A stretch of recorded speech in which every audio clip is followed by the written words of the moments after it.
Viviane escolheu o momento com a precisão de quem havia ensaiado. Não foi impulso. Lara entendeu isso depois, quando ficou de pé no corredor do Hotel Unique com o vestido encharcado e 300 pares de olhos calculando o quanto valeria contar aquela história no dia seguinte. O champanhe havia sido despejado com calma, com as duas mãos, com um sorriso que ficou no rosto de Viviane por tempo suficiente para ser fotografado por pelo menos 2 celulares que Lara conseguiu identificar antes de desviar o olhar. Pensei que você fosse mais difícil de ignorar, disse Viviane. A voz carregava aquela qualidade específica de quem sabe que o microfone está ligado. Mas tudo bem, agora todo mundo entendeu a hierarquia. O champanhe era um rosé caro. Lara sabia o nome porque havia escolhido o mesmo rótulo para o jantar de aniversário de casamento que Rafael havia cancelado na semana anterior por conta de uma reunião com sócios que, ela soube mais tarde, não havia acontecido. Ela ficou de pé. Não era coragem. Era o tipo de paralisação que o corpo produz quando recebe informação demais rápido demais e decide que o movimento mais seguro é nenhum movimento. Mas de fora, naquele salão do 12º andar com vista para a Avenida Paulista, devia parecer coragem. Lara depois pensou que talvez fosse por isso que ninguém interveio imediatamente. Estavam esperando para ver o que uma mulher com aquele rosto ia fazer. Rafael estava a 5 metros quando aconteceu. Ela viu o rosto dele mudar numa sequência que durou menos de 2 segundos. Surpresa, cálculo, decisão. Não era a sequência de um homem que vê a esposa ser humilhada. Era a sequência de um homem que vê uma situação sair do controle e precisa decidir como recuperar o controle. Ele deu um passo na direção dela. Depois parou. Depois olhou para Viviane com uma expressão que não era repreensão, mas que de longe podia ser confundida com repreensão. E disse, no tom de alguém que encerra uma reunião que foi longa demais, Vivi, chega, não era. O que você fez foi errado. Não era. Você vai se desculpar agora. Era. Chega. Como quem diz vezes hora de ir embora vezes, como quem diz vezes a cena já cumpriu a função, pode encerrar. Lara pegou o guardanapo de linho da mesa mais próxima. O tecido absorveu parte do champanhe e ficou cor-de-rosa pálido. O que era, ela pensou, a coisa mais inútil que havia acontecido naquela noite. Pode ficar com ele, disse Viviane, com o copo ainda na mão. Vai precisar mais do que eu. Lara dobrou o guardanapo, colocou na mesa, virou e caminhou em direção à saída com o mesmo ritmo com que havia entrado naquele salão 2 horas antes, quando ainda achava que a noite era o que Rafael havia dito que era, uma confraternização com parceiros europeus, uma oportunidade de conhecer pessoas que a empresa precisava impressionar, uma noite que terminaria com eles dois no carro de volta para casa, conversando sobre quem havia impressionado quem. No elevador, sozinha, ela se olhou no espelho da porta. O vestido era nude, de seda, do tipo que fica transparente quando molhado. Ela havia gastado uma tarde inteira escolhendo ele. O reflexo dela mostrava uma mulher que ainda estava de pé. Ela decidiu que por enquanto era suficiente. Lara Monteiro tinha 31 anos e havia aprendido cedo que as coisas ao redor dela tendiam a não ser o que pareciam. O pai havia morrido quando ela tinha 16, de um infarto que chegou sem aviso numa terça-feira de agosto, e naquele mesmo outono ela havia descoberto que os adultos ao redor dela tinham versões diferentes sobre o que aquilo significava para a família. A mãe achava que era luto. O advogado da família, um homem chamado Bastos que usava ternos marrom e cheirava a naftalina, achava que era oportunidade. A tia-avó achava que era castigo divino por algum motivo que nunca ficou claro. Lara achava que era um problema a resolver. Ela entrou no direito por isso, não pela justiça, não pelo ideal, mas porque tinha aprendido que o mundo era feito de documentos e de quem sabia ler documentos, e ela queria ser uma das pessoas que sabia ler. Conheceu Rafael Drummond numa audiência de conciliação 3 anos antes, quando ela tinha 28 e ele tinha 41. Ela representava uma empresa de médio porte numa disputa de propriedade intelectual. Ele representava os interesses do grupo Drummond no lado oposto da mesa, o que na prática significava que ele sentou, ouviu por 15 minutos e depois disse de maneira educada e absolutamente irresistível que não havia conciliação possível porque o grupo Drummond não havia errado e não ia pagar pelo que não havia feito. O juiz adiou. O cliente de Lara entrou em colapso no corredor. Ela ficou de pé no mesmo lugar, relendo mentalmente os argumentos que havia preparado e identificando, com a frieza específica que vinha depois da derrota, o ponto exato em que havia perdido.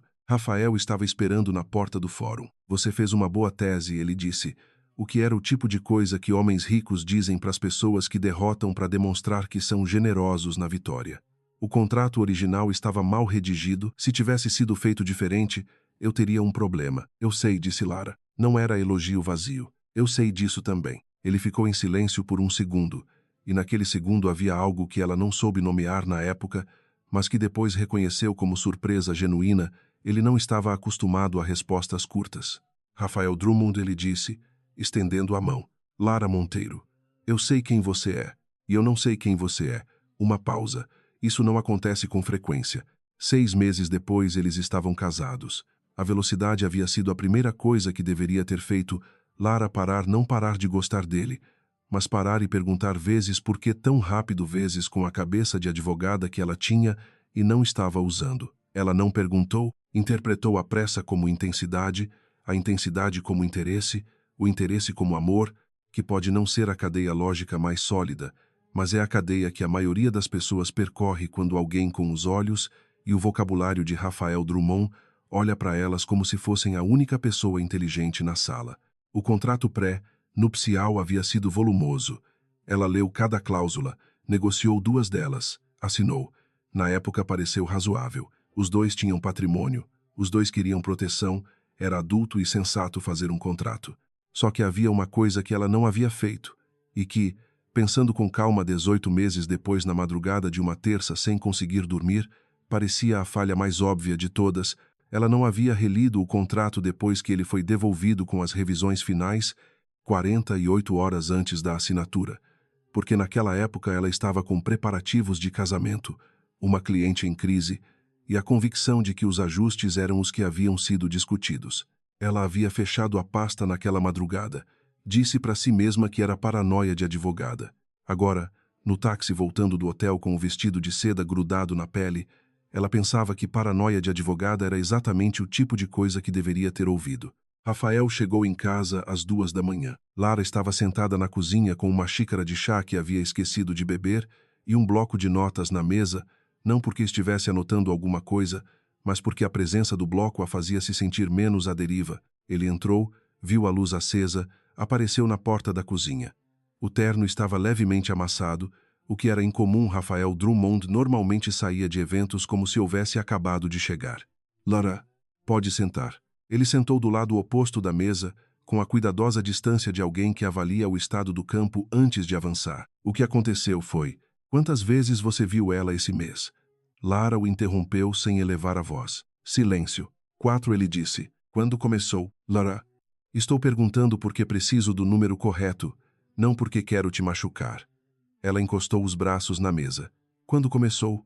Ele ficou em silêncio por um tempo que foi longo o suficiente para ser uma resposta. 8 meses atrás, ele disse. 8 meses. Eles estavam casados há 18. Então havia 10 meses de casamento antes de Rafael Drummond decidir que a esposa não era suficiente, o que era suficiente para Lara construir uma linha do tempo, e a linha do tempo mostrava que a decisão havia sido tomada num período em que, revisitando, as coisas ao redor dela haviam começado a se comportar de maneira estranha. Reuniões canceladas, documentos pedidos, o tio Sérgio aparecendo no apartamento numa tarde de domingo sem avisar, ficando por 40 minutos na sala com Rafael com a porta fechada. Eu terminei com ela, disse Rafael. Quando? Esta noite. Depois do que aconteceu, antes ou depois de eu sair. Uma pausa menor desta vez. Depois, Lara assentiu, como se aquilo confirmasse uma hipótese que ela estava testando e não como se fosse informação que a magoava, porque a mágoa estava lá, mas estava num compartimento separado que ela havia aprendido a fechar quando precisava pensar com clareza. O que você quer que aconteça agora? Ela perguntou. Rafael a olhou como se a pergunta fosse armadilha. Quero que a gente conserte isso, ele disse. Consertar o casamento. Sim. Ela olhou para a xícara de chá frio. Tá bom, disse ela. A gente conversa mais amanhã. Estou cansada. Ela levantou, lavou a xícara, colocou no escorredor e foi dormir. No quarto, com a porta fechada e São Paulo lá embaixo sendo sua São Paulo normal de madrugada, ela ficou de olho aberto no escuro por uma hora inteira, pensando não em Rafael, não em Viviane, mas no contrato, na pasta que havia fechado 18 meses atrás, na cláusula que havia passado rápido demais, Às 6h40 da manhã seguinte, o telefone tocou com um número desconhecido. Doutora Lara Monteiro? Sim. Eduardo Fonseca. Sou advogado. Uma pausa medida. Preciso falar com a senhora sobre o contrato pré-nupcial assinado em março de 2022. Lara estava sentada na borda da cama. Fora ainda estava escuro do jeito que São Paulo fica escuro no inverno. Uma escuridão que não é completa, mas que pesa. Como o senhor tem meu número? Através de uma fonte que não posso nomear por telefone. O que posso dizer agora é que há um problema grave naquele documento. Um problema que afeta diretamente os direitos da senhora sobre ativos que não pertencem ao seu marido. O bloco de notas da cozinha estava na mesa de cabeceira. Ela não lembrava de ter levado para lá, mas estava lá. Que tipo de problema? Do tipo que precisa ser explicado pessoalmente e com documentos na mesa, doutora. Não é conversa de telefone. Quando? Hoje, se for possível, às 10. Meu escritório fica. Prefiro um local neutro, ele disse. Com o devido respeito, o escritório da senhora pode não ser o ambiente mais apropriado para essa conversa. A palavra vezes apropriado vezes chegou com um peso que não era semântico. Então me diga aonde. Ele deu o endereço de uma cafeteria no Itaim. Pequena, disse, do tipo que não aparece em lista nenhuma, mas que fica cheio das 7 às 9 e vazio depois. Às 10h30 ela disse, perfeito. Uma pausa. E doutora? É importante que a senhora não mencione essa ligação para o seu marido antes de nos encontrarmos. Lara ficou olhando para o teto depois que a ligação acabou. Não mencione para o seu marido. A instrução chegou antes mesmo de ela perguntar por quê, o que significava que Fonseca havia calculado que ela ia perguntar por quê e havia decidido que a instrução tinha mais peso sozinha do que com explicação. Ele tinha razão. O escritório de Lara ficava no Pinheiros, num conjunto no terceiro andar de um prédio que havia sido reformado nos anos 2000 e mantinha aquela qualidade específica de espaço que funciona melhor do que aparenta. Ela havia mantido o escritório quando casou, porque Rafael havia dito que não havia razão para fechar, e ela havia concordado sem examinar muito de perto se a razão de Rafael era a mesma que a dela. A dela era simples. Ela não queria depender de uma só coisa. Débora, a assistente, chegou às 8 e trouxe café sem precisar ser pedida. Tinha 42 anos, havia trabalho com Lara há 4 e havia desenvolvido o talento específico de perceber quando a doutora estava em modo de trabalho profundo e precisava de silêncio. Tem uma reunião às 10h30 fora do escritório, disse Lara. Cancela o que eu tinha. Feito. Mais alguma coisa? Preciso de acesso ao banco de dados da CVM. Quero pesquisar a cadeia societária de uma empresa constituída nos anos 90. Débora anotou sem perguntar o nome da empresa. Lara havia acordado cedo demais para ter dormido bem, mas a cabeça estava mais clara do que esperava, do tipo de clareza que vem não de descanso, mas de uma decisão que o corpo toma antes da mente conscientemente tomar. Ela abriu o laptop, foi até a pasta digital onde guardava os documentos pessoais importantes e abriu o contrato pré-nupcial. Eram 61 páginas. Ela havia lido cada uma, mas havia lido como noiva relendo um documento que já havia aprovado, não como advogada lendo um documento que ainda não conhecia, e aquela diferença de atenção, ela sabia, era capaz de fazer uma pessoa passar por cima de coisas significativas. Ela começou pelo começo. 1 hora depois ela chegou na cláusula 8, parágrafo 3.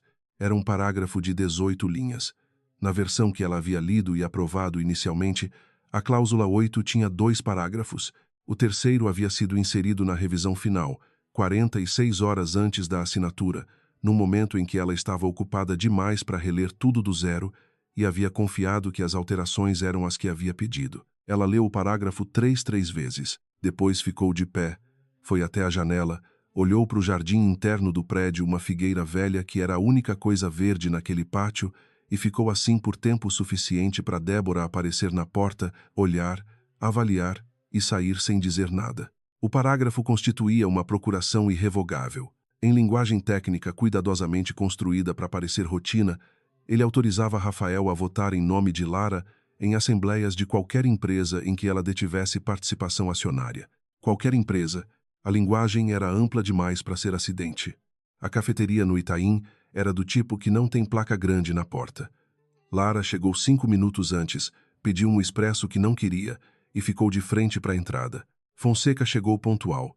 60 anos, talvez um pouco mais. Terninho cinza chumbo, Pasta de couro marrom que devia ter décadas, mas estava bem conservada. Ele a reconheceu de longe, o que significava que havia pesquisado foto. Doutora Monteiro. Fonseca. Ele sentou, abriu a pasta e colocou na mesa uma cópia do contrato pré-nupcial que não era a de Lara, era uma cópia com anotações nas margens em caneta vermelha, o tipo de anotação que um advogado faz quando está lendo um documento pela primeira vez e encontrando problemas enquanto lê.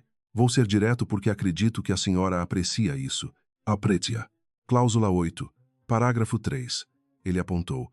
Esse parágrafo foi inserido na versão final do contrato, sem que constasse nas versões anteriores. Eu tenho aqui, ele tirou outro documento da pasta, a versão de 2 dias antes da assinatura, que foi aprovada pela senhora e pelo seu advogado na época. O parágrafo não existe nessa versão. Lara olhou para o documento. Era a versão que ela havia aprovado. Ela reconhecia as marcações dela nas margens. Quem me forneceu essa cópia é irrelevante por enquanto, disse Fonseca. O que importa é o que ela demonstra. Houve uma alteração não comunicada. O parágrafo me dá conhecimento, Fonseca. Eu li o contrato final. Com respeito, doutora. A senhora leu, mas em 46 horas, com casamento e crise de cliente, releu com a mesma atenção que deu à versão que havia aprovado. Ela não respondeu. O que era uma resposta? O argumento jurídico, ele continuou, é vício de consentimento por alteração oculta. É defensável, mas não é o ponto principal. Ele colocou na mesa um terceiro documento. Era um organograma societário, impresso em folha A3, cheio de setas e quadros com nomes de empresas que ela não reconhecia, exceto um, no topo, que ela reconhecia demais. Monteiro Holding. Meu pai fundou essa empresa, ela disse devagar, em 1992. Fonseca olhou com atenção. A senhora acredita que a empresa foi vendida depois da morte dele? Minha mãe vendeu. Não exatamente. Ele apontou para uma das setas do organograma. O que aconteceu em 1998 foi uma transferência de ações para um fundo de investimento constituído especificamente para aquela operação. A empresa não foi dissolvida. Não foi vendida para o mercado. As ações foram fragmentadas entre veículos societários de uma forma que obscureceu a cadeia de controle, mas 37% das ações, a fatia que dá controle efetivo, permaneceram registradas em nome da senhora através de uma estrutura de fundo que sua mãe nunca soube que existia. O expresso esfriou na frente de Lara. Minha mãe assinou documentos na época. Assinou. Mas o advogado que conduziu a operação trabalhou em benefício de terceiros, não da família Monteiro. A sua mãe assinou o que foi colocado na frente dela por alguém que tinha interesse no resultado. Quem são os terceiros? Fonseca apontou para outro quadro no organograma. O nome que estava lá era uma holding com um nome genérico, mas embaixo da holding, numa cadeia que precisava de atenção para seguir, havia um nome que ela reconhecia. Drummond, não Rafael Drummond. O nome que estava lá era Sérgio Drummond, o tio, o homem que havia aparecido no apartamento numa tarde de domingo sem avisar e ficado 40 minutos com a porta fechada. Rafael sabia, ela disse. Essa, disse Fonseca com cuidado, é a pergunta mais importante e a mais difícil de responder. Sérgio sabia. Sérgio conduziu a operação em 98 e passou os anos seguintes construindo uma estrutura societária que dependia de uma peça final. Ele pausou. A peça era a procuração irrevogável no contrato pré-nupcial. Lara ficou olhando para o organograma. Quanto das ações da Monteiro Holding bastariam para dar controle numa assembleia?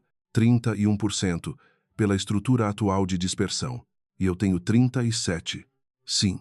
E com a procuração do parágrafo 3, Rafael vota esses 37%.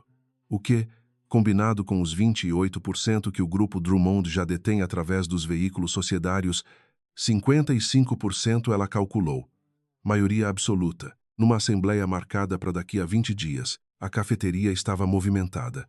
Uma mulher na mesa do lado ria de alguma coisa no celular, com o tipo de despreocupação que Lara nesse momento achava perturbadora. O barista cantarolava baixinho. Por que o senhor veio até mim? Ela perguntou. Fonseca não respondeu imediatamente. Cruzou os dedos em cima da mesa, olhou para ela com uma expressão que ela não soube classificar de imediato, mas que depois reconheceu como respeito cauteloso. Porque há uma pessoa que acredita que a senhora merece saber o que está em jogo antes que seja tarde. E porque essa pessoa não pode vir diretamente. Quem?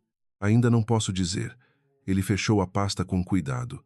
Mas, doutora, se a senhora mover os documentos corretos no prazo correto, A procuração pode ser contestada, a assembleia pode ser suspensa, e os 37% continuam sendo seus. Preciso de um dia para verificar de forma independente.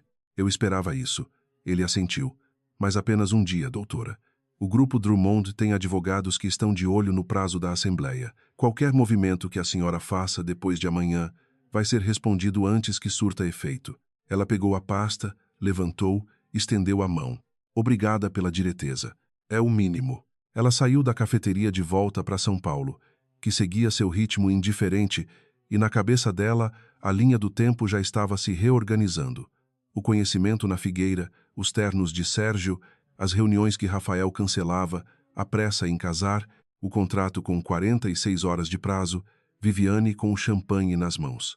Não era ciúme. Nunca tinha sido ciúme. Era uma operação que durava anos, e ela havia entrado no meio dela, achando que estava entrando num casamento. A tarde foi na casa da mãe. Dona Ângela Monteiro morava num apartamento no Morumbi que Lara pagava desde que o Rui saiu, o homem que havia entrado na vida da mãe 2 anos depois da morte de Henrique e saído 6 anos depois, levando uma quantia razoável e deixando uma mulher que havia aprendido a duvidar dos próprios julgamentos em matéria de homem. Ângela estava na varanda com um livro quando Lara chegou. 62 anos, cabelo grisalho cortado curto por escolha própria. A qualidade de calma que vem não de quem nunca sofreu, mas de quem já sofreu o suficiente para aprender que o pânico não adianta. Ela olhou para Lara e fechou o livro. Conta. Lara sentou na cadeira do lado, ficou em silêncio por um momento e depois disse: a empresa do papai, a Monteiro Holding. Você tem certeza que vendeu? Ângela ficou em silêncio. O Bastos disse que havia dívidas, ela disse lentamente. Que precisava liquidar rápido, que era o melhor para a família.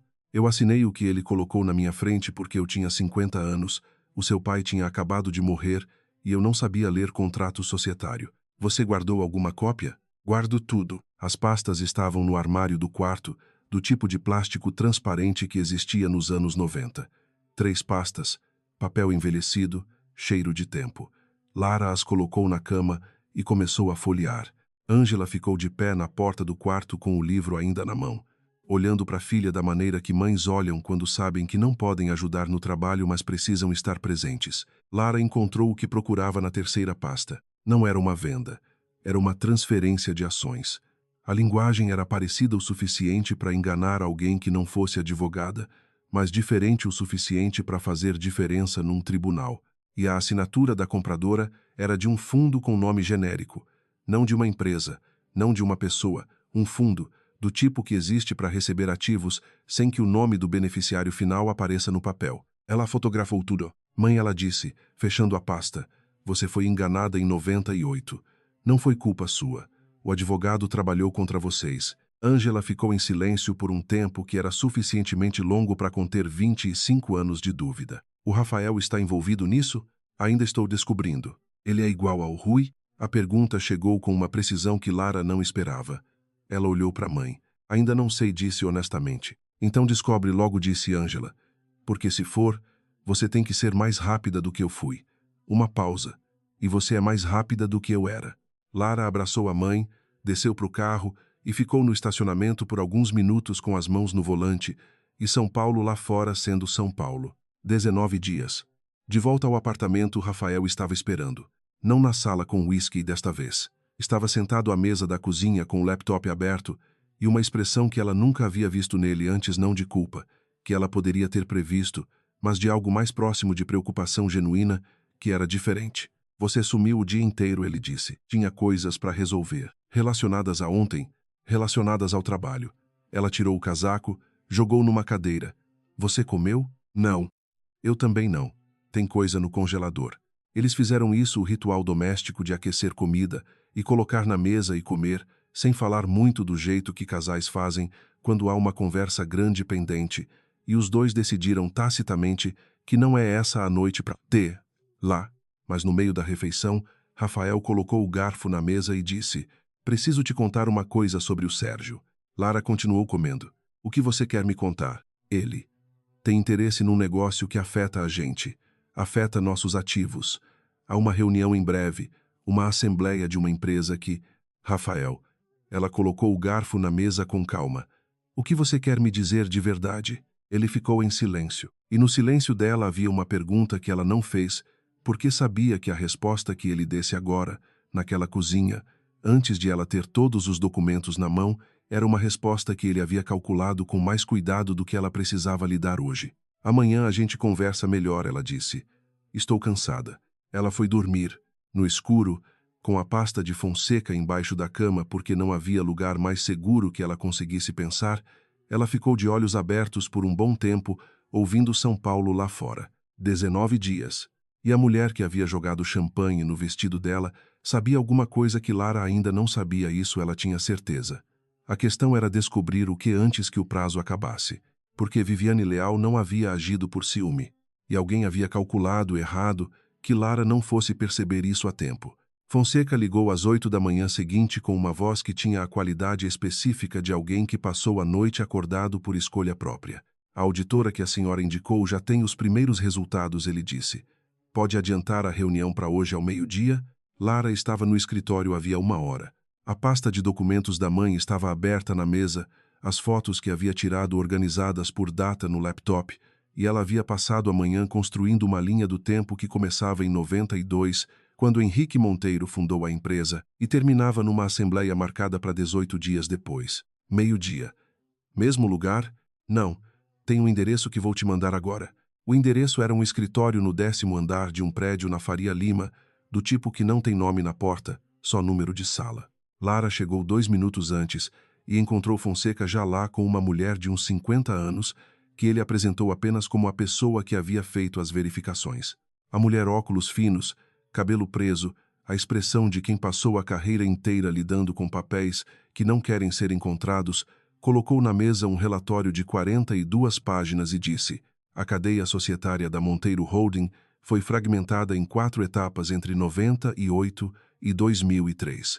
Em cada etapa, os ativos foram movimentados através de fundos constituídos especificamente para receber aquela parcela e depois incorporados numa holding maior. Ela apontou para uma tabela no relatório. O beneficiário final de todo o processo, quando você desempilha as estruturas, é o Grupo Drummond, especificamente uma subholding que está sob controle direto de Sérgio Drummond desde 2005. 37% ficaram em meu nome, disse Lara. Sim, e esse é o detalhe interessante. A mulher virou uma página. Essa fatia não ficou em seu nome por descuido. A estrutura em torno dela foi construída de uma forma que precisava desses 37% para funcionar. Sem eles, o Grupo Drummond tem 28% que é influência, mas não é controle. Com eles, chega a 65%. Por que não simplesmente transferiram essa fatia também em 98? A mulher olhou para ela com algo próximo de admiração profissional. Porque em 98, a senhora tinha 16 anos, disse Fonseca, e a transferência de ativos de menor de idade requer aprovação judicial. Bastos não quis o risco de um juiz que fizesse perguntas. Lara ficou imóvel por um segundo. Então esperaram que eu crescesse. Esperaram que a senhora casasse, corrigiu Fonseca, com alguém que tivesse uma procuração irrevogável, que é uma ferramenta juridicamente mais limpa do que tentar transferir as ações diretamente. A sala tinha o silêncio específico de um lugar onde decisões importantes são tomadas e ninguém levanta a voz. Lá fora, a Faria Lima seguia seu ritmo de caminhão e buzina e entregador de bike. Quanto tempo essa operação levou para montar? Lara perguntou. A estrutura começou a ser construída em 2006, disse a auditora.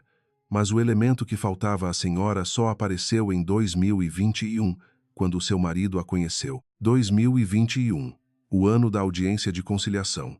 O fórum, a porta, eu não sei quem você é, isso me incomoda. Lara ficou olhando para o relatório. Então Rafael me procurou. Não era pergunta. Isso, disse Fonseca, é a parte mais difícil de provar.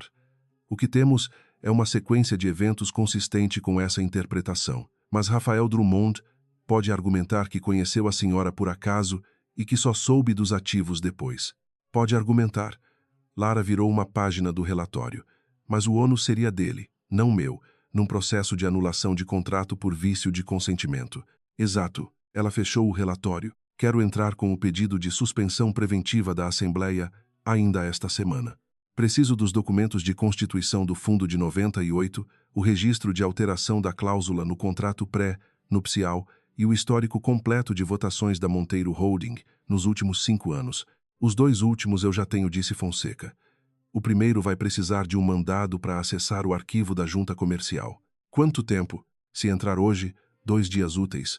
Entre hoje, Fonseca assentiu, fez uma anotação e então ficou com a caneta parada por um segundo. Doutora, há uma coisa que preciso dizer antes de continuar. Diga. A pessoa que me trouxe até a senhora. Ele escolheu as palavras com o cuidado de alguém atravessando uma ponte que não sabe se aguenta o peso. Não é alguém do seu lado. É alguém que foi colocada do lado oposto e que, por razões próprias, decidiu que o que está acontecendo foi longe demais. Lara ficou em silêncio por um momento. Viviane, ela disse. Fonseca não confirmou, nem negou. Mas o silêncio tinha uma forma. Por que ela viria até mim? Essa pergunta, disse ele, a senhora vai precisar fazer para ela diretamente. E não sei se ela vai aceitar esse encontro. Lara pegou o relatório, colocou na bolsa, levantou. Obrigada pelo trabalho, ela disse para a auditora. Foi um prazer profissional, disse a mulher. O que era o tipo de coisa que pessoas que trabalham com fraudes societárias dizem quando encontram uma fraude bem construída. Eram quase 2 da tarde quando Lara saiu do prédio na Faria Lima. Ela ficou de pé na calçada por um momento. São Paulo, meio-dia de inverno, sol que aquece a pele, mas não o ar. Pessoas passando com café na mão e tirou o celular. Tinha uma mensagem de Rafael. Onde você está? O Sérgio quer jantar com a gente esta semana. Ela guardou o celular sem responder. Sérgio queria jantar. Sérgio, que havia construído essa estrutura por 18 anos, que havia esperado que a peça certa aparecesse, que havia colocado Viviane no caminho de Rafael, ou tinha sido o contrário? Queria sentar para jantar com a sobrinha por contrato e fazer conversa de família enquanto contava os dias para a assembleia. Ela queria muito saber o que Sérgio Drummond achava que ela sabia. E queria saber o que Viviane havia visto que fez ela decidir que tinha ido longe demais. O problema era a ordem das perguntas.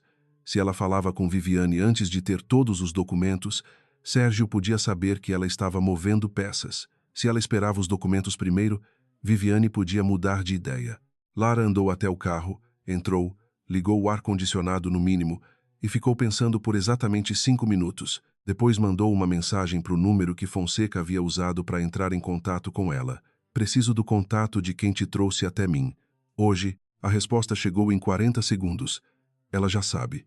Vai entrar em contato. Viviane ligou às 5 da tarde com um número que Lara não reconhecia, o que significava que ela também tinha mais de um celular e usava eles com propósito. Você vai ouvir o que eu tenho a dizer antes de desligar?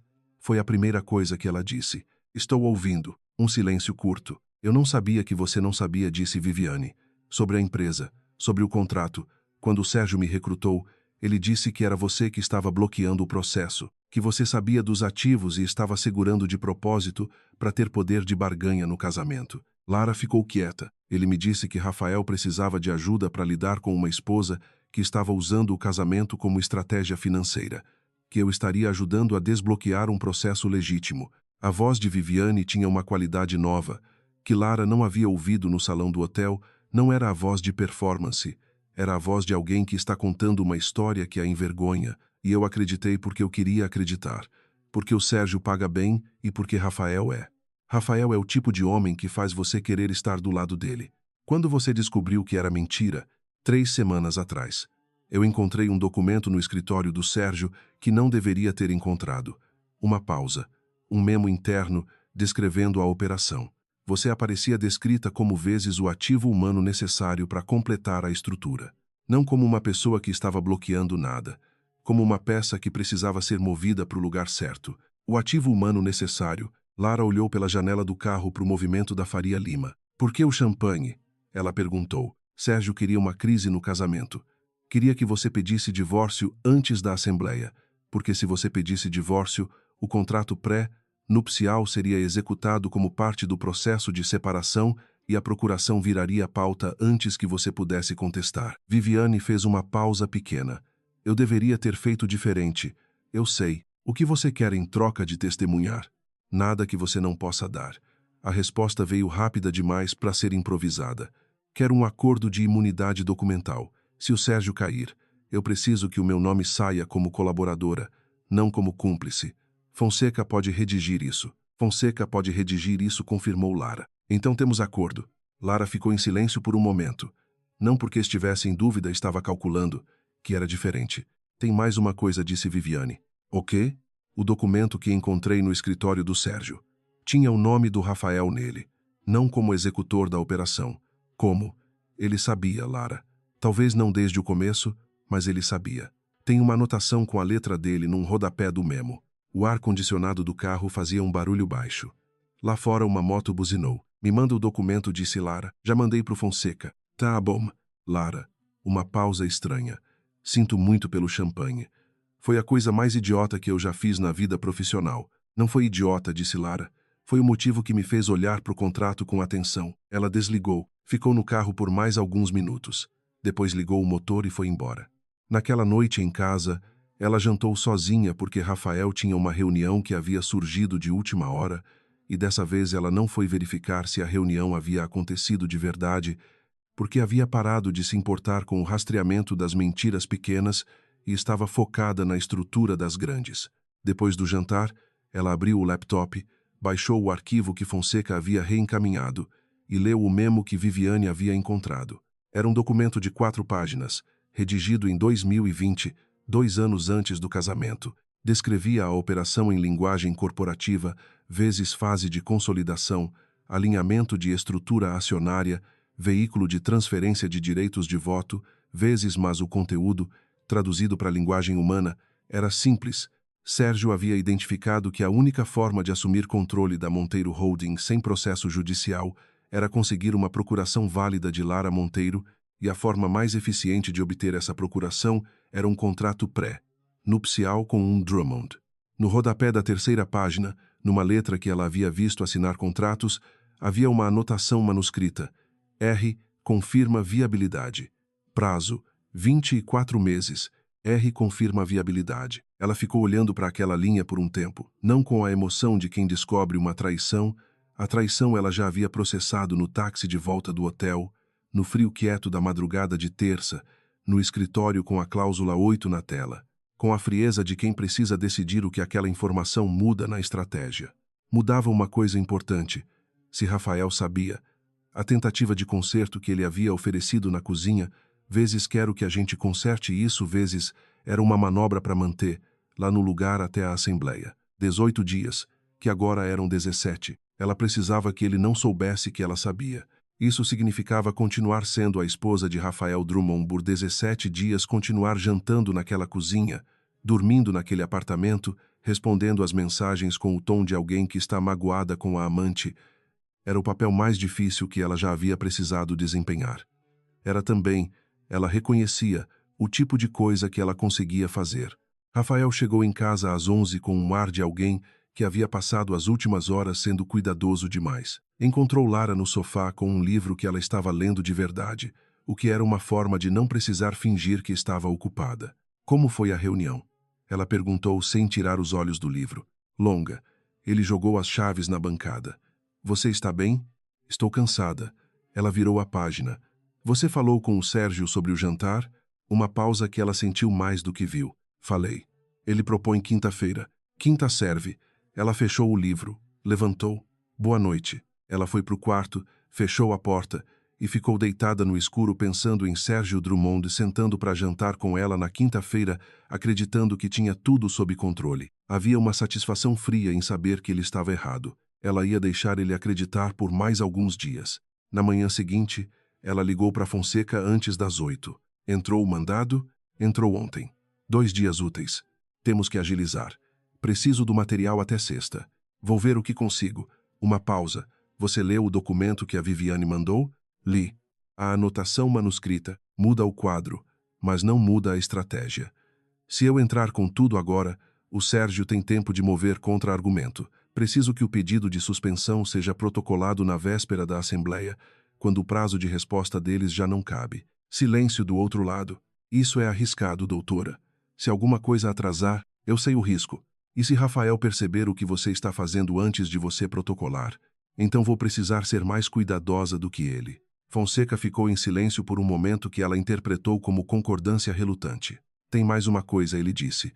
Sérgio Drummond contratou um segundo escritório de advocacia esta semana. Externo, não o dele. Isso sugere que ele está fazendo movimentos que não quer que fiquem registrados no Drummond e Associados. Que tipo de movimentos? Ainda estamos verificando.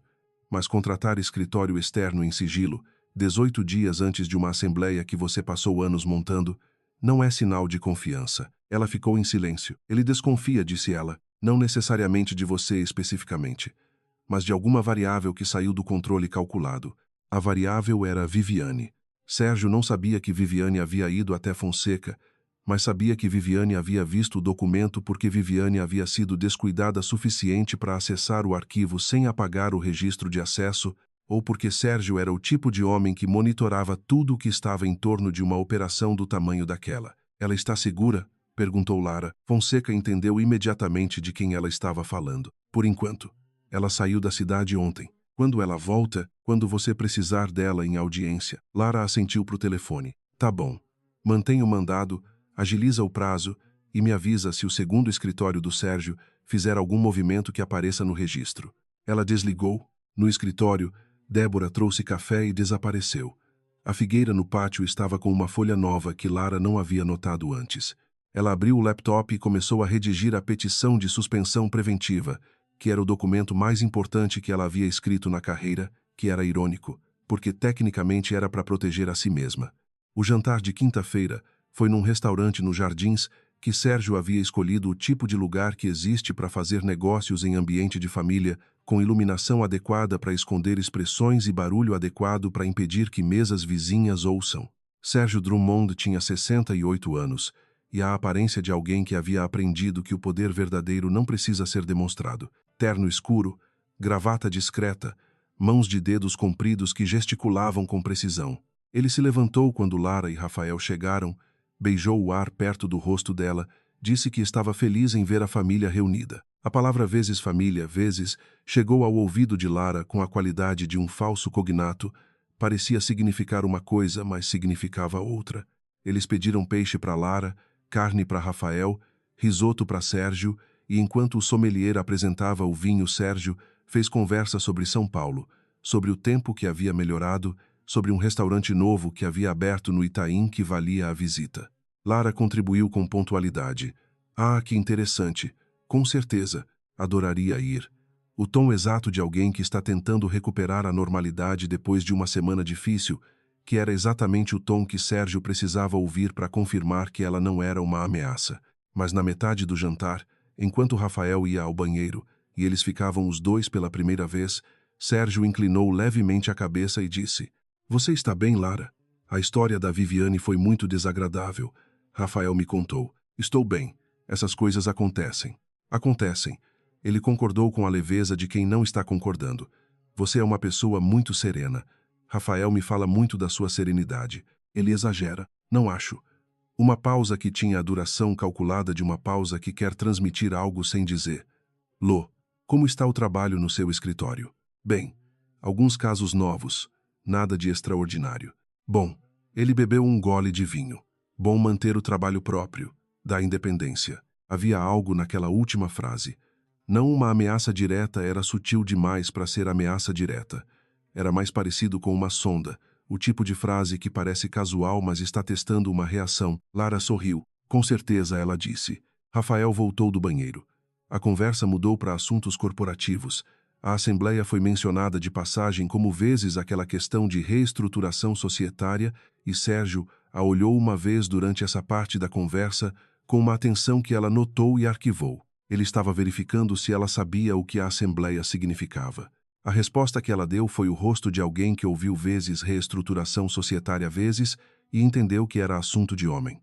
Sérgio voltou para a conversa com a expressão de alguém que verificou e ficou satisfeito. Lara cortou o peixe e pensou. Mais 10 dias. 2 dias depois, o mandado foi atendido. Fonseca mandou o arquivo às 7 da manhã. Lara estava no escritório às 7h30 e passou as 3 horas seguintes lendo os documentos de constituição do Fundo de 98, com a atenção específica de alguém que está procurando não erros óbvios, mas a brecha onde um erro não óbvio poderia ser argumentado como óbvio num tribunal, encontrou o que precisava na cláusula de administração do fundo. O fundo havia sido constituído com um administrador fiduciário, cuja identidade estava protegida por sigilo contratual, o que era permitido à época, antes das reformas de transparência de 2016. Mas havia uma cláusula de substituição automática do administrador em caso de morte, incapacidade ou destituição judicial. E o substituto designado, enterrado no anexo 3 do documento de constituição, era Lara Monteiro, identificada pelo CPF que ela tinha aos 16 anos. Ela ficou olhando para aquele número por um longo tempo. O pai havia colocado o nome dela lá em 92, quando fundou a empresa. Henrique Monteiro havia inserido a filha de 16 anos como substituta do administrador fiduciário do fundo que controlava 37% da empresa. Não era uma coincidência, era uma proteção. Henrique Monteiro havia antecipado que alguém poderia tentar tomar a empresa dele, e havia deixado uma chave escondida num documento que durou 30 anos, esperando para ser usada. Débora, ela chamou. A assistente apareceu na porta. Cancela tudo do resto da semana.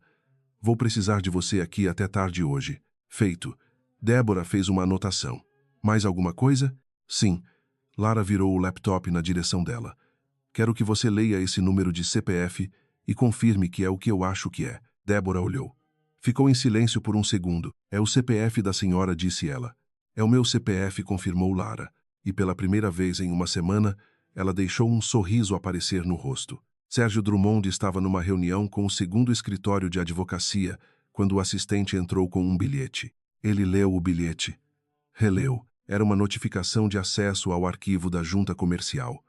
Alguém havia solicitado os documentos de constituição de um fundo de investimento de 98. Ele não mostrou reação aos advogados do outro lado da mesa. Terminou o ponto que estava fazendo sobre estratégia de votação, encerrou a reunião com a fluência de quem não está com pressa, agradeceu a todos e esperou até a sala esvaziar. Depois ficou de pé na janela do 12º andar, olhando para o tráfego lá embaixo, e processou o que o bilhete significava. Alguém havia puxado aquele arquivo, o arquivo de 98 que ele havia assumido que ninguém puxaria porque ninguém sabia que existia. Podia ser coincidência. Era o tipo de pesquisa que advogados fazem às vezes por razões não relacionadas. Mas não era coincidência. Ele sabia que não era. Chama o Rafael, ele disse para o assistente, que havia ficado de pé discretamente perto da porta. Hoje à noite, não por telefone. O assistente saiu. Sérgio Drummond, que havia construído aquela estrutura por 18 anos, com a paciência de um arquiteto que sabe que a última peça vai encaixar, ficou olhando para o tráfego e calculando quanto tempo ainda tinha. 9 dias. Ele ainda tinha 9 dias. E ainda tinha o Rafael. Isso deveria ser suficiente. Deveria. Rafael chegou no apartamento de Sérgio às 9 da noite, com a expressão de alguém que foi convocado e não gostou do tom da convocação. O apartamento de Sérgio ficava num cobertura no Jardim Europa. A decoração era do tipo que não tenta impressionar, que é a decoração de quem está tão além de precisar impressionar que já nem pensa nisso. Paredes brancas, móveis bons e discretos, uma vista de São Paulo, que de noite parecia uma versão decorativa da cidade real. Sérgio já tinha uísque na mão quando Rafael chegou. Não ofereceu um para o sobrinho. Alguém puxou os documentos de 98, ele disse, sem preâmbulo. Rafael ficou de pé no meio da sala. Ok, os documentos de constituição do fundo. Alguém entrou com mandado e pegou o arquivo completo. Sérgio bebeu um gole. Isso não foi uma pesquisa de rotina. Como você sabe que foi relacionado a Monteiro? Porque o fundo não tem movimentação desde 2003 e não tem razão nenhuma para ser pesquisado agora, disse Sérgio, com a paciência breve de quem explica o óbvio. Alguém sabe. A questão é quem. Rafael ficou em silêncio. Havia algo no silêncio dele que Sérgio conhecia bem. Era o silêncio de um homem que está calculando se vai dizer o que sabe ou o que é conveniente. Rafael. Lara é advogada, disse Rafael. Se ela encontrou alguma coisa no contrato, ela vai pesquisar. Ela encontrou alguma coisa no contrato? Uma pausa de meio segundo que era um segundo a mais do que deveria ser. Não sei. Sérgio colocou o copo na mesa. Rafael. Nós estamos a 9 dias de resolver uma operação que levei 18 anos construindo. Nesse ponto, não tenho paciência para versões convenientes. Rafael se mexeu pela primeira vez desde que havia entrado na sala, foi até a janela, ficou de costas para Sérgio por um momento, depois se virou. Ela tem acesso ao contrato pré-nupcial, disse ele. Na semana passada ela ficou acordada à tarde e de manhã o laptop dela estava com o arquivo aberto. Eu não disse nada porque não sabia se ela tinha encontrado o parágrafo ou se estava só relendo por conta do que aconteceu com a Viviane. E você não verificou. Não quis levantar suspeita. Sérgio ficou em silêncio por um tempo que era deliberadamente desconfortável. Você precisa saber o que ela sabe, disse ele finalmente. Antes de amanhã, como você propõe que eu descubra isso sem que ela perceba que estou perguntando? Esse é o seu problema, Rafael. Sérgio pegou o copo de volta. Você é o marido. Use isso. Rafael olhou para o tio por um momento com uma expressão que Sérgio nunca havia visto nele. Não era raiva. Era algo mais próximo de enjoo. E se ela sabe de tudo, então você convence ela de que vale mais cooperar do que contestar. Sérgio foi até a janela. A Monteiro Holding vai ser do grupo Drummond de qualquer forma, Rafael. A questão é se Lara vai ser parte disso ou vai ser atropelada por isso. Você pode apresentar como escolha. Ela não é o tipo de pessoa que aceita ser apresentada com escolhas falsas.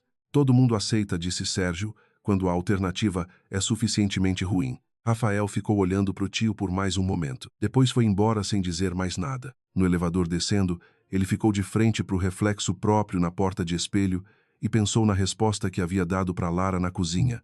Quero que a gente conserte isso. Tinha sido verdade quando disse, ou tinha sido verdade o suficiente. A diferença entre as duas coisas havia começado a parecer menos importante do que costumava parecer. O que era, ele reconhecia, um sinal ruim.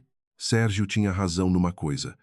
Lara não era o tipo de pessoa que aceitava escolhas falsas, mas talvez houvesse uma escolha real para fazer. O problema era que ele não sabia se ainda tinha tempo para decidir de que lado queria estar. Lara não estava dormindo quando Rafael chegou em casa às 10h30. Estava na mesa do escritório do apartamento com os documentos espalhados, o que era uma presença no espaço doméstico que ela nunca havia usado dessa forma. O escritório era dela. Ela pagava metade do apartamento, mas havia uma etiqueta tácita de que trabalho de madrugada acontecia no escritório profissional ou no quarto com o laptop, não naquela mesa. Ela havia escolhido aquela mesa de propósito. Rafael parou na porta, olhou para os documentos, olhou para ela. Você está trabalhando tarde, tenho um caso complicado. Ele entrou na sala, chegou mais perto da mesa, e ela viu o exato momento em que o olho dele identificou o logo da junta comercial num dos documentos e depois afastou o olhar de forma que tentava parecer natural. Quer água? Ele perguntou. Não, obrigada. Ele foi até a cozinha. Ficou lá por mais tempo do que levaria para pegar água, voltou com um copo. Ficou de pé a 2 metros da mesa. Você foi ver a Sérgio hoje? Uma fração de segundo de pausa. Ele me chamou para uma conversa rápida. Sobre? Negócios. Rafael bebeu um gole de água. Assuntos da empresa. Lara assentiu, como se isso fosse resposta satisfatória, e virou a página de um documento que não era o que estava lendo de verdade. Lara, ele disse. Preciso te falar uma coisa. Ela levantou os olhos. Havia algo diferente no tom. Não o tom calculado das últimas semanas, havia algo mais áspero aí, do tipo que aparece quando uma pessoa decidiu parar de calcular e ainda não decidiu o que fazer com as mãos depois disso. Fala, ela disse. Ele puxou a cadeira do outro lado da mesa e sentou. Ficou com os braços sobre o joelho, a postura de alguém que vai dizer coisa difícil e sabe disso. Eu sabia da empresa, ele disse. Da Monteiro Holding. Eu sabia antes de te conhecer. O escritório ficou em silêncio. Conta, disse Lara, com uma voz que ela manteve neutra, custando mais do que custou qualquer coisa daquela semana. O Sérgio me explicou a estrutura em 2020. Me disse que havia uma forma de completar uma consolidação que ele vinha tentando fechar há anos e que dependia de uma procuração de uma herdeira que não sabia que era herdeira. Rafael ficou olhando para a mesa. Me disse o nome. Me disse onde você trabalhava e me pediu para te conhecer de uma forma que parecesse natural. A audiência. Sim. Eu pedi para o meu advogado fazer o processo andar mais devagar do que precisava. Você era a advogada do outro lado. Era uma forma de estar na mesma sala sem que parecesse arranjado. Lara pensou na porta do fórum. No vezes eu não sei quem você é. Isso me incomoda. Na precisão daquela frase. E depois que me conheceu, Rafael ficou em silêncio por um momento longo. Depois ficou mais complicado, ele disse. Isso não é desculpa. Estou contando porque é verdade. No começo era a operação. No meio ficou confuso, mas o contrato era a operação. O parágrafo foi inserido sem eu perguntar se você queria. E eu sabia que estava sendo inserido, e assinei como testemunha do processo sabendo disso. E a Viviane, o Sérgio sugeriu. Disse que precisava de pressão para manter você desestabilizada perto da Assembleia. Eu disse que não queria. Pausa. Mas não impedi. Lara ficou olhando para o marido. Era uma confissão completa. Era o tipo de confissão que um advogado criminal recomendaria contra, mas era completa, E na completude havia algo que ela precisou um momento para nomear. Era a confissão de um homem que decidiu de que lado queria estar. Por que agora? Ela perguntou. Porque o Sérgio me pediu para descobrir o que você sabe e usar isso contra você. E eu não consigo fazer isso. Não consegue ou não quer? As duas coisas. Ela ficou em silêncio. Na cabeça dela, a estratégia estava se reorganizando em tempo real e a reorganização, ela percebeu, era mais favorável com Rafael do lado dela do que sem ele. Você tem algum documento que prove que o Sérgio conduziu a operação de 98? Ele a olhou com uma expressão de surpresa genuína à primeira reação dele naquela conversa que ela acreditou sem qualificação. Você já sabe de tudo, disse ele. Precisei de uma semana. Um silêncio diferente. Mais limpo. Tenho acesso ao arquivo interno do Drummond e associados, ele disse lentamente. Os documentos de 98 foram redigidos lá. Antes das reformas de compliance, o arquivo era em papel e foi digitalizado em 2015. Está no servidor interno. Você pode acessar. Sim, você vai acessar? Não era pergunta. Era a versão que ela usava quando precisava que alguém entendesse que a negociação havia terminado e a cooperação havia começado. Rafael ficou em silêncio por um momento. Se eu fizer isso, o Sérgio vai saber que fui eu. Vai. Ela não suavizou, mas o Sérgio vai cair de qualquer forma. A questão é se você vai estar com ele quando cair ou num lugar diferente. Ele ficou olhando para ela com uma expressão que ela nunca havia visto no rosto dele antes e que ela depois pensaria que era o rosto de alguém que está vendo uma versão de si mesmo que não sabia que existia. Você não está com raiva, ele disse. Estou com raiva, ela corrigiu. Mas a raiva não cancela o raciocínio. Ele ficou em silêncio por mais um momento. Tá bom, disse ele. Me diz o que você precisa. Nas 72 horas seguintes, Lara dormiu uma média de 4 horas por noite. Rafael extraiu os documentos do servidor interno do Drummond e associados em 2 sessões, uma às 2 da manhã de sexta, outra no sábado cedo, antes do movimento de TI que poderia registrar o acesso como suspeito. Os arquivos mostravam não apenas a operação de 98, mas a cadeia completa de decisões que haviam sido tomadas ao longo dos anos, incluindo 2 memos de 2020, que documentavam o pedido de Sérgio a Rafael e a resposta. Fonseca recebeu os arquivos na sexta à tarde e passou o fim de semana com 2 paralegais organizando o material em ordem cronológica e conectando cada peça ao argumento jurídico correspondente. A auditora completou o relatório de cadeia societária com os dados dos arquivos internos, incluídos o que tornava o documento não apenas uma análise independente, mas uma prova documental com lastro em registros primários. E Lara passou aquelas 72 horas redigindo a petição de suspensão preventiva, com a concentração específica de quem sabe que está escrevendo o documento mais importante da própria vida e não pode deixar nenhuma brecha. Na segunda-feira à noite, 6 dias antes da assembleia, ela tinha tudo. Protocolo amanhã? Perguntou Fonseca pelo telefone. Amanhã, às 8 da manhã, disse ela. Assim que o fórum abrir. A Viviane está disponível? Confirmei com ela hoje. Ela sabe que pode ser chamada a depor. E Rafael vai assinar uma declaração esta noite. Silêncio do outro lado. Você trabalhou rápido, disse Fonseca. Tinha prazo. Ela desligou. Foi até o escritório do apartamento, onde Rafael estava esperando com o documento de declaração impresso na mesa. Ele o leu 2 vezes, ela o havia visto fazer isso, ler 2 vezes qualquer documento antes de assinar, o mesmo hábito que ela tinha, e assinou. O que acontece agora? Ele perguntou. Agora o Sérgio recebe uma notificação de que a Assembleia foi suspensa por ordem judicial preventiva, junto com uma intimação para comparecer com representação legal no prazo de 5 dias. E com o casamento, ela recolheu o documento assinado, colocou na pasta. Essa conversa não é para agora, disse ela. Não era cruel.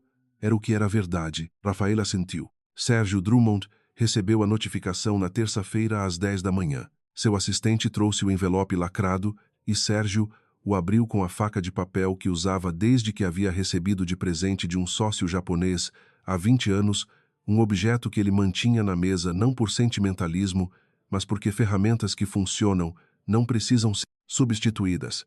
Leu o documento uma vez. Releu.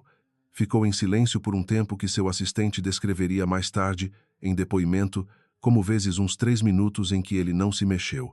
Então Sérgio colocou o documento na mesa, alinhou as bordas com o canto da mesa com a precisão que era seu hábito em situações de pressão e disse, chama o Drummond e associados. Quero o Tavares aqui em 1 hora. Dr. Tavares está em audiência até... Uma hora ele repetiu. O assistente saiu. Sérgio ficou de pé na janela. Abaixo, a Faria Lima seguia seu ritmo.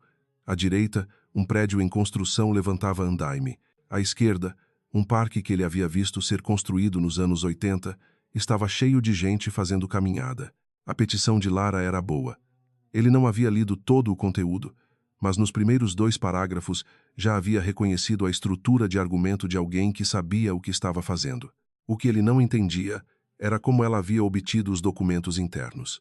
Esses documentos estavam num servidor com acesso restrito a sócios e a um número limitado de funcionários. A lista de quem podia acessar era pequena. Rafael estava nessa lista. Sérgio ficou olhando para o parque por mais um momento. Depois voltou para a mesa e começou a escrever. Tavares, o sócio sênior do Drummond e Associados, chegou em 50 minutos com cara de alguém que vinha de audiência, mas já havia lido a petição no caminho. O argumento de vício de consentimento é defensável, foi a primeira coisa que ele disse. Mas, disse Sérgio, mas eles têm os documentos internos. Tavares colocou o tablet na mesa. Se esses documentos são autênticos e são, eu reconheço o sistema de arquivo, então temos um problema de prova direta que vai fazer o argumento de vício parecer secundário. Como eles obtiveram, Tavares ficou em silêncio. Rafael está no acesso, disse Sérgio. Sim. Sérgio ficou em silêncio por um longo momento. Qual é nossa melhor posição? Ele perguntou. Neste momento, Tavares escolheu as palavras. Entrar com contraprova de que a procuração foi discutida e consentida verbalmente e tentar minar a credibilidade dos documentos internos, argumentando que foram obtidos em violação de confidencialidade. Funciona? Compra tempo. Não vence. Tavares recolheu o tablet.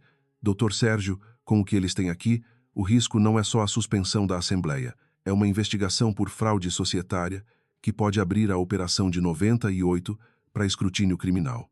O silêncio que se seguiu era diferente dos silêncios anteriores de Sérgio naquela semana. Era mais pesado. Quero uma proposta de acordo, ele disse finalmente.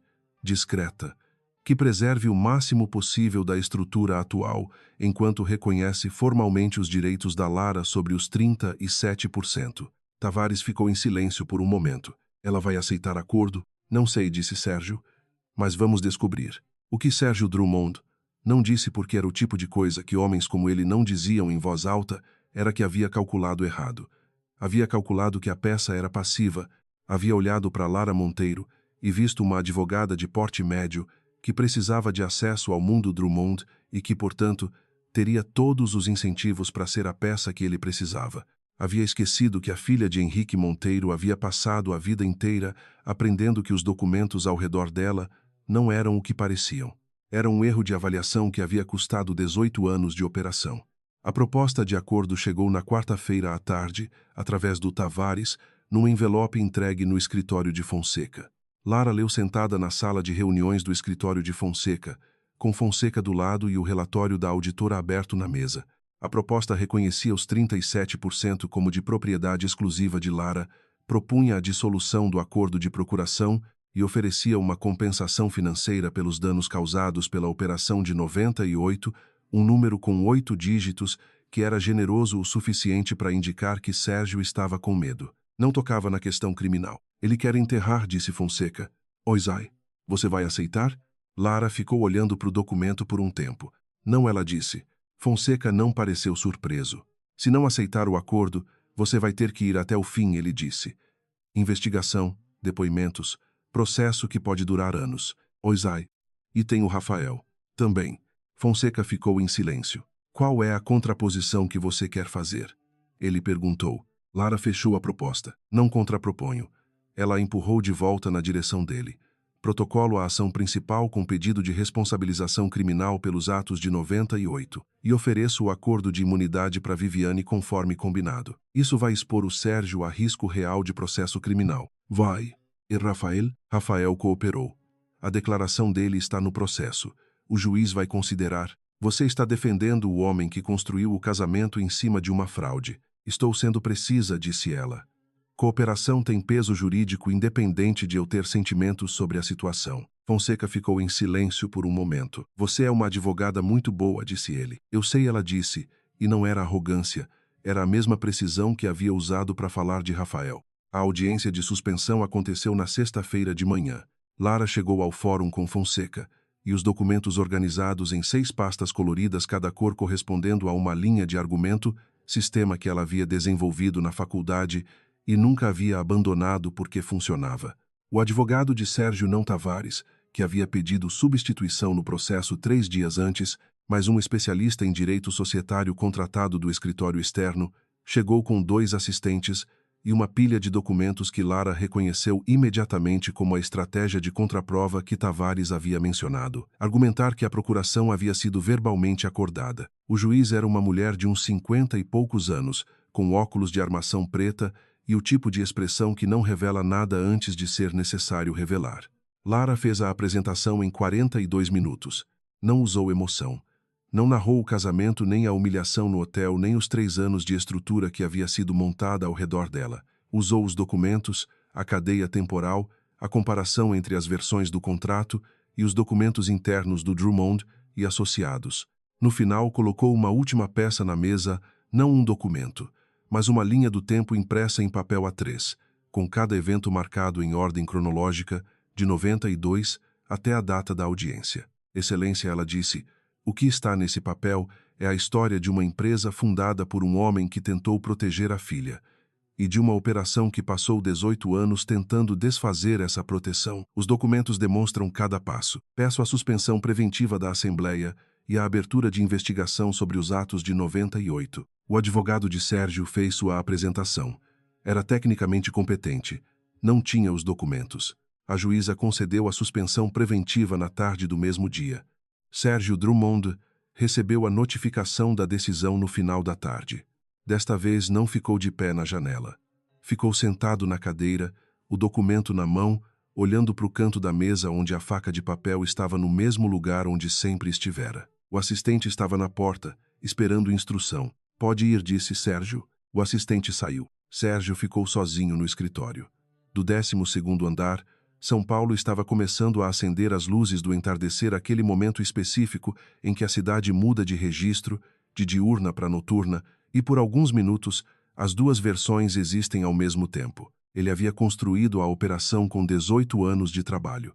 Havia identificado a peça certa, havia construído o mecanismo certo, havia colocado as pessoas certas nos lugares certos e havia subestimado a única variável que importava.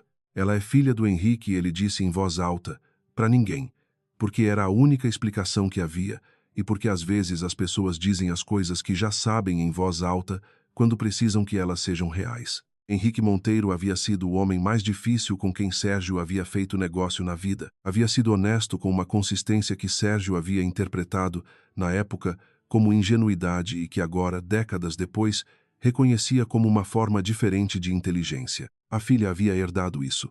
Sérgio Drummond colocou o documento na mesa. Alinhou as bordas com o canto, por hábito. Ficou em silêncio por um momento que era diferente de todos os silêncios anteriores. Não era cálculo, não era avaliação. Era simplesmente o silêncio de alguém que reconhece o fim de uma coisa. Depois pegou o telefone e ligou para o seu próprio advogado pessoal, não Tavares, não o escritório externo, o advogado de família que havia usado por 30 anos para assuntos que eram só dele. Preciso falar sobre opções de cooperação com o Ministério Público, ele disse. Do outro lado da linha, o advogado ficou em silêncio por exatamente 2 segundos antes de dizer: quando você quer marcar? Amanhã de manhã, disse Sérgio. Cedo, ele desligou. Ficou olhando pela janela por mais um momento. Depois desviou o olhar da vista e voltou para a mesa. Tinha papéis para organizar. Mesmo num dia como aquele, os papéis precisavam ser organizados. Era o tipo de homem que ele havia sido a vida toda, e esse pelo menos era um hábito que a Lara Monteiro não havia tirado dele. Lara saiu do fórum às 5h30. Fonseca havia ficado para tratar dos detalhes pós-decisão com a secretaria. Ela havia agradecido o trabalho dele de forma direta e sem excesso, porque Fonseca era o tipo de profissional que aprecia a precisão mais do que elogio e saído. A calçada do fórum estava cheia do movimento de fim de tarde. Pessoas saindo de audiências, advogados com pastas, réus e familiares com aquela expressão específica de quem passou horas num lugar que decide coisas sobre a vida deles. Lara ficou de pé na calçada por um momento. Tinha o telefone na mão. Tinha 3 mensagens não lidas de Rafael que havia chegado durante a audiência. Tinha uma da Camila perguntando se ela ia no aniversário da prima no sábado. Tinha uma da mãe que dizia apenas, como foi? Ela respondeu a da mãe primeiro. Bem, te conto pessoalmente. Ficou com as outras duas por um momento. Depois chamou o carro e ficou esperando na calçada com o sol do fim de tarde chegando de lado, do jeito que o sol chega em São Paulo no inverno, não quente o suficiente para esquentar de verdade, mas presente o suficiente para lembrar que existe. O carro chegou. Ela entrou. Para onde? Perguntou o motorista. Ela ficou um segundo em silêncio. Morumbi, ela disse. Na casa da minha mãe. Ângela abriu a porta. Antes que Lara tocasse a campainha, havia ouvido o carro no estacionamento. Reconhecia o som do motor depois de anos. Ficou na porta olhando para a filha. Entrou. Lara entrou. Sentou no sofá da sala sem tirar o casaco. Ângela foi para a cozinha e voltou com 2 copos de água e um prato de biscoito de polvilho que havia feito naquela tarde porque tinha forno pré-aquecido e as mãos precisavam de alguma coisa para fazer quando ela estava esperando notícia. Elas ficaram em silêncio por um momento, o tipo de silêncio que existe entre mãe e filha, que aprenderam a não preencher silêncio por costume. Suspenso, disse Lara. E abriu investigação. Ângela assentiu. O Sérgio vai cooperar. O advogado dele já ligou para Fonseca hoje à noite. Eu, Rafael, Lara pegou um biscoito. Ficou olhando para ele. Rafael cooperou com o processo, ela disse. Isso tem peso. Não perguntei sobre o processo. Lara comeu o biscoito. Ainda não sei, ela disse. Ângela ficou em silêncio por um momento. O seu pai costumava dizer que as pessoas são o que fazem quando têm escolha ruim, ela disse. Não quando tudo está fácil. Quando estava difícil, ele fez a escolha errada por muito tempo. Fez.